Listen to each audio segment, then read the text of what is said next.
Morning. Sunday morning. Super Bowl Sunday morning. Got an early rise, 8 o'clock. Man, we slept in. Sun's out. A couple birds back on the mountain. Some chickadees. I don't know if you guys are into birds. I'm an avid bird enthusiast. I'm not an expert, but when I see them, I look.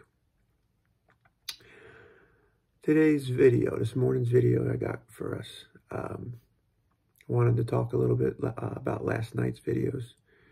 Spent a couple hours trying to get a video out. Very difficult. All the hot topics. It's probably not something I want to share at the moment. Didn't come out right. And I think I took on too much. It was like 20 minutes and, you know, very, very intense. The topic that came to me this morning, and I really wanted to touch on it, you know, just to let other parents know, maybe like some insight about what worked for me. And I said, what works for just me? This is something that I guess has been a conversation between me and my wife about, you know, ways to raise our kid. So first off, again, my son is home. He's homeschooled. He did go to pre-K for a year or more. He was like 3 and 4 in daycare. He was in daycare. And we were just going in there like around 3, I think. It worked pretty good. You know, it was fun, you know, see him hanging out, playing with kids. And then COVID hit and they closed the school down. And we thought about what we wanted to do with him over that course of the last couple of years, and we landed on the fact that, you know, we'd like to do the homeschool thing. Now, it's not for everybody. The topic that I'm going to bring out here is not homeschooling, but I guess doing the disciplinary thing to try to get him to listen. And not all about everything. I mean, kids are their own person and they can do their own thing. And I'm very open to letting a child develop into whatever he or she wants to become. As far as, you know, what kind of jobs they want to have, what kind of relationships they want to keep with their friends and, you know, significant others down the road. This is all like adult stuff down the road. But, as far as like little basic stuff, like getting him to clean his room, you know, he's 6 now. So getting him to clean his room, get him to, you know, be nice to other kids, be respectful to the parents, meaning like, don't throw things, don't yell, you know, eat. We're asking him to eat the dinner that we made. Get in the car and get dressed if we're in a rush. You know, we're out in public, you know, make sure that he's respectful and nice to people, say thank you and please and okay, and show interest in other people's lives. Don't be selfish, don't be cold, don't be mean, don't laugh at others when they're hurt. Like the basic stuff. I'm not trying to build some, you know, robot.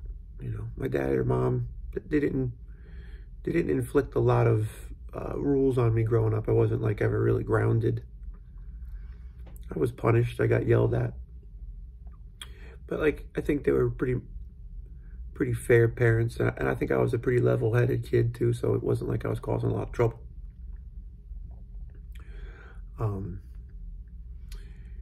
What worked for me from the very beginning, as soon as I saw those little glints of, you know, he's not listening, was consistency. Yelling scares kids. It's tough because yelling, it's a lot of families, especially Italian families, I think we talk loud in general. There's a lot of excitement all the time. So it's hard to decipher if you're getting yelled at or if you're getting laughed about or laughed with or, you know, the kid's head shaking. I remember my kid like holding his ears together when I was talking to him. He's like, you're talking so loud. You know, especially I only have one, so when tensions run high when you have multiple kids. But consistency, right? No means no, period. The punishment has to stick. Can't take a step back when they're not testing you intentionally. I think it's an instinctual thing they do at a young age. They'll test you just by natural ebbs and flows of their personalities. And you have to understand it's not devious. It's something that comes out and it looks bad maybe to an adult, especially one that's never been around kids, never did babysitting and never had to get into the psychological thing. I'm sure that there's books written on us all this stuff, but I'm just talking about what works for me. The more structure and the consistency that you show, the easier it is to know what they're going to get away with and what they're not. So like on a Wednesday night, if they want to stay up late and watch BattleBots, you know what, or Thursday night, we'll stay up late, we'll watch BattleBots. Well, then Friday night comes, you know, maybe bedtime is 7:30, 8 o'clock. You know, I think that's at our house. 7:30 was bedtime, read, and then you're asleep by 8. So it's like a calming down period. Whenever we missed that, he was horrible going to sleep. Whenever we stayed up a little too late, it was harder to get him to go to bed. And, you know, he starts to get upset. Emotions run a little wacky when you get overtired. Diet played a big part of it too. When he eats and how he eats and what he eats really played into his moods like anybody else, like myself. If it's like 5:30 and I haven't eaten dinner yet, I get hangry. And then I wind up gorging myself before I calm down. Eat so fast. Anyway, you know, all right, guys, it's 7:30. Brush your teeth, get ready for books.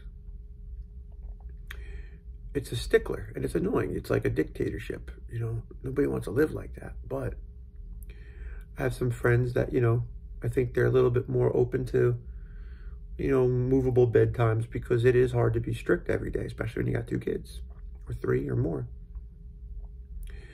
So he's got the one kid syndrome where we're on top of him, both of us, pointing the finger. So it can be hard on him too, I'm sure. And I'm trying to lighten up too as things happen. As he gets older, I'm trying to give him more leniency. And the biggest thing was like holidays, right? Go over to family's house, whoever they are, cousins, friends, houses. And you might be out late. Maybe it's 8 o'clock and we're taking a car ride home and he falls asleep in the car for an hour and gets back home. Now you got to wake him up, get him in the bed. And then it was hard. And we were, you know, I remember hours we were, you know, we didn't really sleep for very many years when we first had him, whatever the reasons were. And then the whole climbing in bed and snuggling down and cuddling turns into like a 3-hour nap time. And then the next night, well, I can't stay tonight, I have to go. And that's hard. I've done it. You know, him falling asleep on our chest, you know, on the living room in the middle of the night when he was a baby, you know, and not doing the crib thing. We didn't want to leave him in the crib. We love our kid. We want him to be with us. And sometimes it's, you know, you want to use that time up and snuggle a little bit when it's convenient and cozy for you. And then there's times where it's not, and the kid don't know the difference. Last night you cuddled with me, but tonight you got things to do. So it's like a give and take, pull and pull. So the best thing that I've seen is just be consistent. You make a dinner. I mean, a lot of people just, when I grew up, parents made dinner and you just ate what was in front of you, you didn't eat. Now it's like, let's make something that he wants. Slowly but surely, the things start coming off the food. We used to make pasta with gravy, red sauce, whatever you call it. And all of a sudden, I like it with just butter. I said, oh yeah? You like pizza, right? He goes, yeah. I said, what's on pizza? It's red sauce, it's gravy. The basic plain pizza. No, I don't like that. And then we go over to grandma's house, and now there's no butter on. Now it's dry. It's dry pasta, just right out of the pot, steam, just sitting there.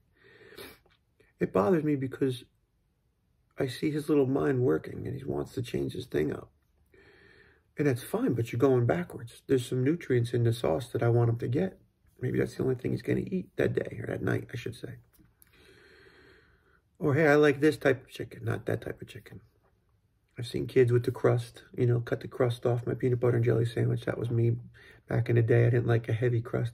My mom would get this whole wheat bread, and it had like the darkest crust you could ever think of. It was like a piece of cardboard on the outside. I hated it.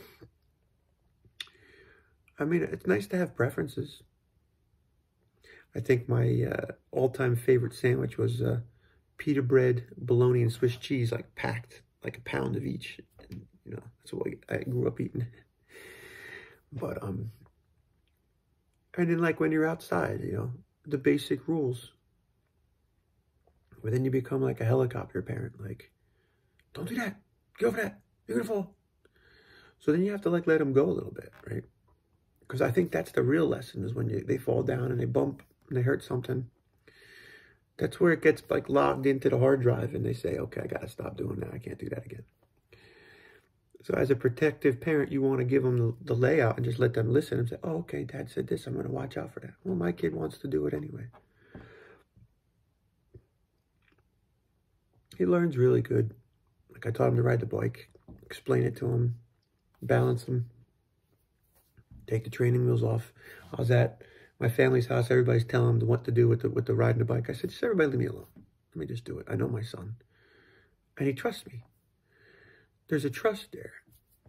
And it's up to me not to betray that trust. So that means when I'm telling the truth, I'm a man of my word, but he keeps me tight on everything.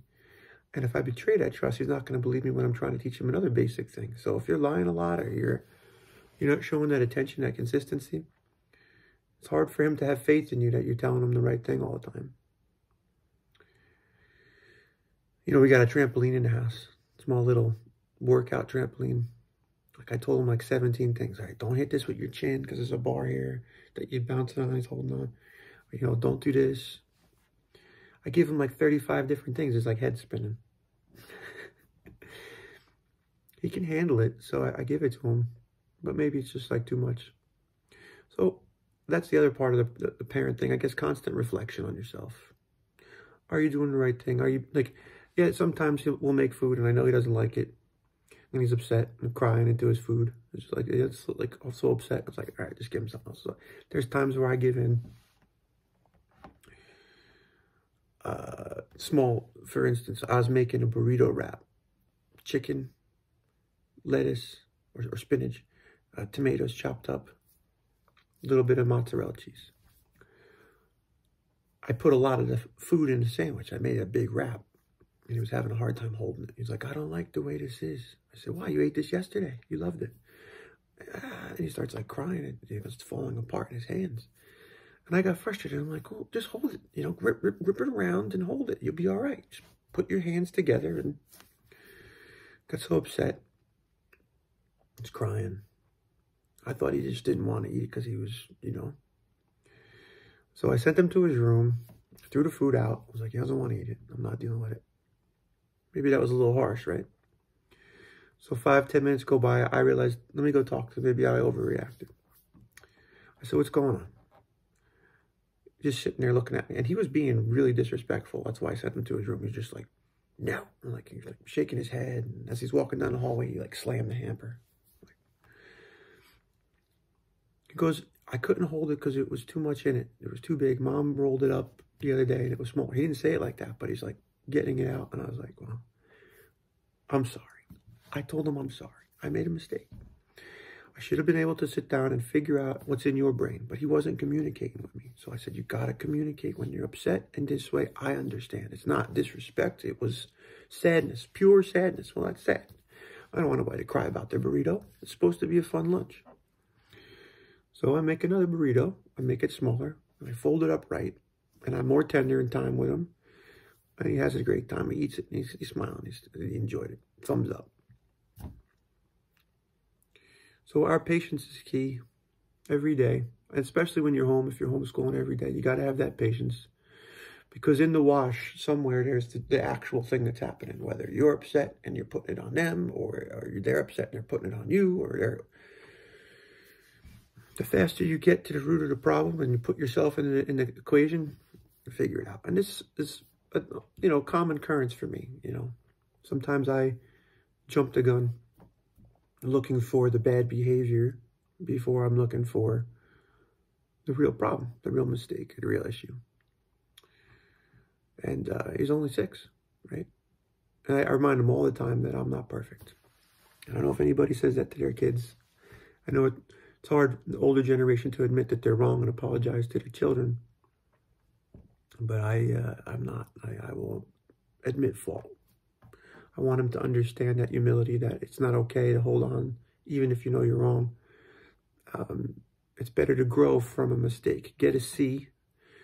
You know, he wants to make sure his paperwork is perfect. He wants to get like a perfect grade on everything we look at. And I said the C is okay because it's going to show you what the things you need to work on. Or no grades at all, but at least when you get one wrong, and there's the word that's misspelled, or maybe you forgot to carry the 1 on your addition subtraction. Anyway, the process of this video has been to, I guess, get that word out there that I'm not perfect. And if you are struggling with stuff like this, you can never be perfect, and you're not alone. Please, you know, comment, like, share, subscribe, and let me know, you know, some struggles maybe. Maybe I'm off. Maybe I'm a bad parent, I guess. I don't know. I think me pushing him to be a good person is pretty much what this world needs. You know, just try to be the best person you can be and treat people right. And don't be a doormat, but definitely don't hurt people's feelings and be selfish. I don't like that. Have a good day.